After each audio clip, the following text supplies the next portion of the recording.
होती है प्लानिंग। लेकिन उससे पहले जितने भी लोगों ने वीडियोस मिस कर दी हैं बीच में या इनकम्प्लीट चल रहा है उनका, वो जाए वापस चैनल पे और स्टार्ट करें वीडियोस देखने और जल्दी से कंप्लीट करके वापस आए।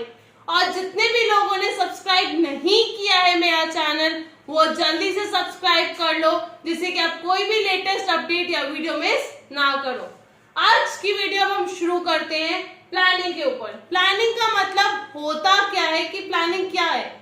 अगर आपको याद हो तो मैंने फर्स्ट चैप्टर में आपको बताया था कि मैनेजमेंट के 5 फंक्शंस होते थे। कितने फंक्शंस होते थे? 5, जिसमें से सबसे पहला फंक्शन होता था प्लानिंग। इसका मतलब ये होता है कि कहाँ हम हैं, where we are, और हम कहाँ जाना चाहते हैं, यानी कि where we want to go। मतलब क्या हो गया, ये हमारा प्रेजेंट हो गया और वो हमारा फ्यूचर हो गया। अब जो फ्यूचर और प्रेजेंट के बीच में ये जो गैप है, अब ये गैप का ब्रिज कौन है? प्लानिंग है। यानी कि planning seeks the bridge between the gap of where we are and where we want to go. यानी कि हम प्लान्स बनाते हैं, पॉलिसीज बनाते हैं, किस लिए? जिससे कि हम फ्यूचर में सक्सेस पा सके। दैट्स द रीजन, क्योंकि हम यहाँ जाना चाहते हैं। हम हैं कहाँ? यहाँ पे। अब यहाँ से यहाँ कैसे जाएंगे? प्लानिंग के थ्रू। कि हमें क्या, कैसे, कब करना है, हर कैसे कैसे चीजें मैनेज करनी है, कौन बताएगा? ये हमें प्लानिंग बताएगा। अब प्लानिंग का प्रोसेस होता है, यानी कि from the starting till the end हम प्लानिंग में क्या क्या चीजें इन्वॉल्व करते हैं और कैसे कैसे करते हैं, तो वो पढ़ लेते हैं कि प्लानिंग का प्रोसेस क्या है। इन प्लानिंग प्रोसेस हमारे कौन कौन से प्लानिंग प्रोसेस में हमें स्टेप्स लेने पड़ते हैं। पहला है सेटिंग ऑर्गेनाइजेशनल गोल्स। ऑब्वियस सी बात है, जब तक आप एक एम सेट नहीं करोगे, आप प्लानिंग किस पे करोगे? उस एम के अकॉर्डिंग तो हमें प्लानिंग करनी होती है। अब मान लो हमारा एम है कि हमें 20% प्रॉफिट इंक्रीज करना है अपना। कितना? 20%। तो उसी अकॉर्डिंग हम अपनी प्लानिंग स्टार्ट करेंगे। दूसरा है developing planning premise. Planning premises का मतलब होता है अजम्पशंस, यानी कि जो हम फ्यूचर को लेके करते हैं, अजम्पशंस ऑन फ्यूचर। मान लो कि अब हमारा फ्यूचर जो है वो बहुत ही ज्यादा अनसर्टेन है कि कभी भी कुछ भी हो सकता है, तो हम पहले से ही अजम्पशंस लेके चलते हैं कुछ, क्या ये चीजें हो सकती हैं। तो वो अजम्पशंस क्या है? वो अजम्पशंस है प्लानिंग प्रीमाइसेस, जो हमें डेवलप करनी पड़ती है अपने फ्यूचर की अनसर्टेनिटी को देखते हुए। फिर थर्ड है identifying alternative course of action. Alternative course of action का मतलब होता है वेज, जो हमें आइडेंटिफाई करने होते हैं कि किस तरीके से हम अपना एम पूरा कर सकते हैं। मान लो कि 20% के प्रॉफिट को इंक्रीज करने के लिए मैं सोचती हूँ कि मैं नई टेक्नोलॉजी की मशीन्स ले आऊं। मैं फिर सोचती हूँ कि अच्छी क्वालिफाइड पर्सनल हो मेरे ऑर्गेनाइजेशन में। फिर हमारे की टेक्नोलॉजी डेवलप होती रहे, उसके बाद हमारा काम इजी होता रहे, मैं अच्छी क्वालिटीज के प्रोडक्ट्स बेचूं, पैकेजिंग अच्छी कर लूं, उनकी ब्रांडिंग थोड़ी चेंज कर लूं, और साथ ही साथ मैं ज्यादा से ज्यादा गुड्स सेल करूं। मतलब जहां उनकी नीड्स है वहां उन गुड्स को पहुंचाऊं। तो इस तरीके से काफी सारे वेज निकल के आ गए। ऑब्वियसली बात है, अगर एक एम पूरा करना ऑर्गेनाइजेशन के लिए, उसके लिए उसके पास 100 वेज हो सकते हैं पूरा करने के लिए, लेकिन उन 100 वेज में से, यानी कि 100 वेज में से हमें बेस्ट अल्टरनेटिव चूज करना होता है। वही है evaluating alternative courses and selecting the best alternative. इसका मतलब ये है कि आप सारे वेज, जितने भी आपके तरीके निकले हैं, उन सब को इवैल्यूएट करते हो, हर एक चीज का प्रोज एंड कॉन्स देखते हो, उसके बाद आप एक बेस्ट अल्टरनेटिव सिलेक्ट करते हो। इसीलिए स्टेप को हम क्रिटिकल स्टेप बोलते हैं प्लानिंग प्रोसेस में। क्यों? अगर ये बेस्ट अल्टरनेटिव गलत हो गया तो हमारी पूरी प्लानिंग गलत हो जाती है। एक तो है ये क्रिटिकल स्टेप, दूसरा यही होता है रियल थिंकिंग और real point of decision making. यानी कि किसी भी मैनेजर को एक्चुअली यहीं पे परखा जाता है। अगर वो प्लानिंग का अल्टरनेटिव ही गलत चूज कर रहा है तो हमारा बिजनेस लॉसेस आकर करेगा। तो इसीलिए बहुत क्रिटिकल और बहुत ही ज्यादा इंपॉर्टेंट स्टेप होता है, क्योंकि अगर आपने यहाँ गलती कर दी तो आपने लॉस सफर करना है, ये श्योर है। तो इसीलिए कहते हैं कि हम हर एक अल्टरनेटिव के पॉजिटिव और नेगेटिव पॉइंट दोनों ही देखते हैं, उसके बाद हम बेस्ट अल्टरनेटिव सिलेक्ट करते हैं जिसके सबसे कम नेगेटिव पॉइंट्स हो। समझ में आया?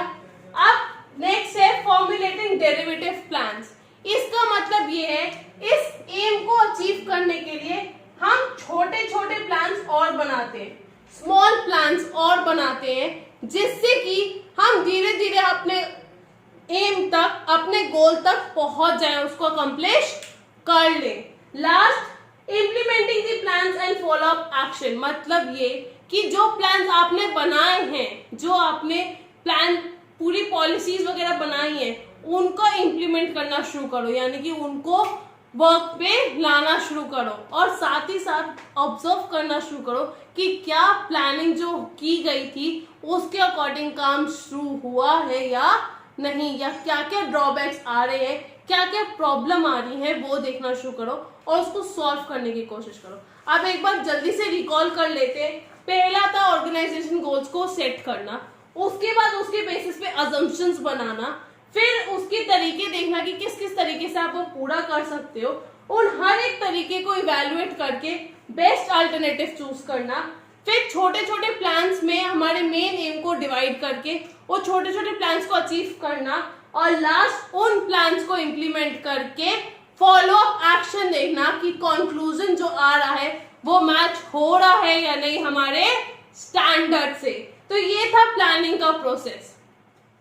इंपॉर्टेंस ऑफ प्लानिंग, इसके लिए बहुत अच्छी कोट है लिखी हुई यहाँ पे, failing to plan is planning to fail.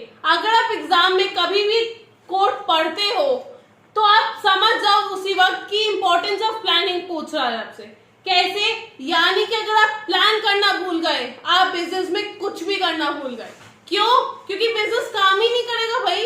जब आप प्लान ही नहीं कर पा रहे हो कि क्या करना है आपने, तो आप करोगे क्या? कुछ भी नहीं। तो इसीलिए कहते हैं failing to plan is planning to fail. अब इंपॉर्टेंस देखते हैं कि एक्चुअली क्या क्या इंपॉर्टेंस है प्लानिंग की, क्यों जरूरी है प्लानिंग। पहला, इट प्रोवाइड्स डायरेक्शन।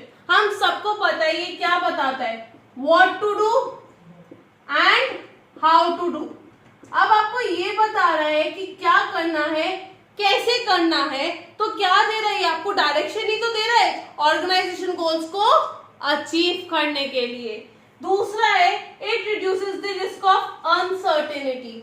अनसर्टेनिटी का मतलब होता है कि कभी भी कुछ भी हो सकता है, तो उसमें काफी ज्यादा रिस्क इन्वॉल्व होता है। आप इस रिस्क को कम कैसे करते हैं? हम अजम्पशंस के साथ, क्या ये चीजें चेंजेस आ सकते हैं हमारे फ्यूचर में, या ये चीजें चेंजेस हम देख सकते हैं हमारे बिजनेस में। तो वही है, जब हम अजम्पशंस लगा लेते हैं तो हमारे लिए उनके साथ डील करना थोड़ा इजी हो जाता है। फिर है, इट फैसिलिटेट्स डिसीजन मेकिंग। मतलब कि डिसीजन बनाने वक्त जब हमें एक्चुअली प्रॉब्लम आती है, हमें कोई डिसीजन लेना होता है मेजर ऑर्गेनाइजेशन का, तब ये हमारी बहुत हेल्प करता है। क्यों?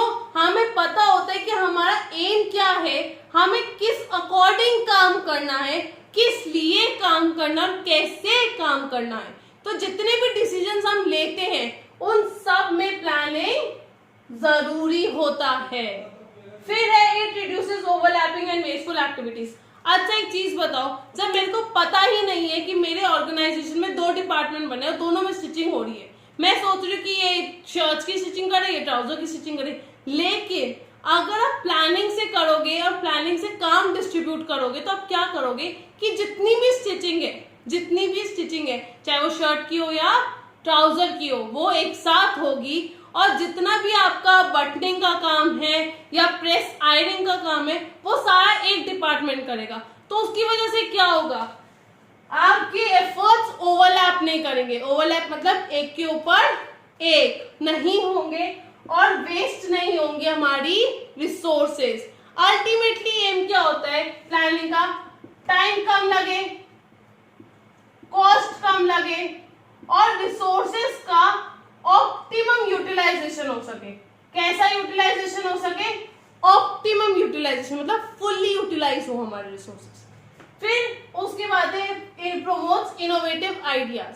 इसका मतलब ये है कि हर कोई अपने अकॉर्डिंग बताता है। मान लो कि मैं एक ऐड करना चाहती हूँ सफोला की, तो उसमें क्या था, उस ऐड में ऐसा किया गया कि जितने भी पति आएंगे सफोला खरीदने, उनको 40% डिस्काउंट मिलेगा। या फिर एक और एग्जांपल ले लेते हैं जियो की। जब जियो लॉन्च हुआ था तब एकदम फ्री सिम मिलता था हमको, मतलब आपने एक बार सिम लिया, आपके अनलिमिटेड कॉल्स है हमेशा के लिए। अब क्या हो गया, अब आपको रिचार्ज कराना पड़ता है, हर बार टॉपअप कराना पड़ता है कि हाँ आप जितने का प्लान लोगे उतने दिन चलेगा। तभी फ्री अनलिमिटेड कॉल्स थी, लेकिन अब रिसेंटली क्या चला है, उन्होंने मिनट्स देना शुरू कर दिए कि आपके पास इतने मिनट्स होंगे अवेलेबल, आपके पास इतना ही एसएमएस करने का डाटा होगा और आपके पास इतने ही दिन चलेगा। तो वो क्या है, वो चेंजेस ला रहे हैं। तो कैसे, पहले उन्होंने क्या किया, फ्री सिम दिया। तो वही चीज है कि हर बार इनोवेटिव आइडियाज आते रहते हैं और उसी के अकॉर्डिंग अपनी प्लानिंग इंप्रूव करते रहते हैं। पहले फ्री जियो सिम देने की वजह से उन्होंने लार्ज मार्केट एरिया कवर कर लिया। अब वो जो लार्ज मार्केट एरिया उन्होंने कवर कर लिया, उसमें कौन से आते हैं, अब एयरटेल वाले थे, जो आइडिया वाले कस्टमर्स थे वो भी जियो के पास चले गए। अब जियो क्या कर रहा है, अब जियो अपने अकॉर्डिंग प्लान्स बना रहा है और जितना भी लॉसेस उसने उस वक्त इंकर किया था, जो उस वक्त लोगों ने बोला था कि पागल है फ्री सिम दे रहा है लोगों को, अब वो सारे लॉसेस को प्रॉफिट्स में कन्वर्ट कर रहा है। तो ये होती है प्लानिंग। उसने फ्यूचर का देख के वो लॉसेस थोड़े सफर कर लिए, लेकिन आज उसके पास इतना मार्केट एरिया है कि वो आज प्रॉफिट कमा रहा है। आप ये मान लो यहाँ पे दो शॉपकीपर्स है ए और बी। ये खुद बेचता है 80 रुपीज में, कितने दिनों को, 10 दिनों को।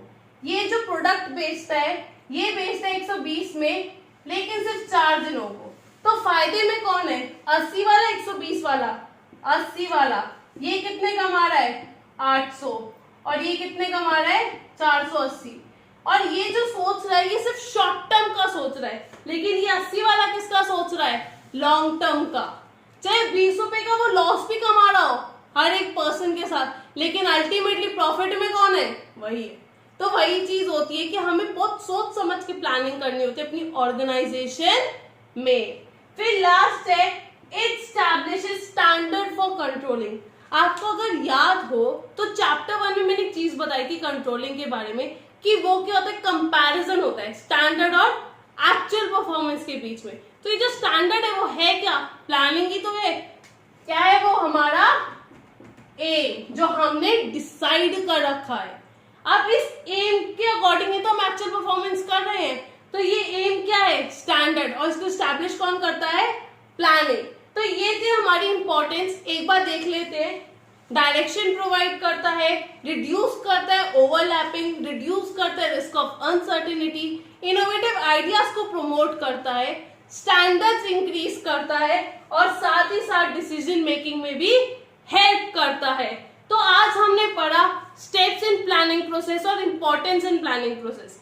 अब जो हमारे टॉपिक्स रह गए हैं वो है फीचर्स और स्टैंडिंग यूज प्लान और सिंगल यूज प्लान। अब कोशिश ये करूंगी कि एक ही वीडियो में उसको निपटा दूं, लेकिन अगर वो रिपीट हो जाती, दूसरी एक वीडियो और बन जाती, तो आप टेंशन मत लेना, छोटी छोटी वीडियो में हम उसको खत्म कर देंगे। That's all for today. Thanks for watching. Do subscribe, like and share the video as much as you can. Thank you.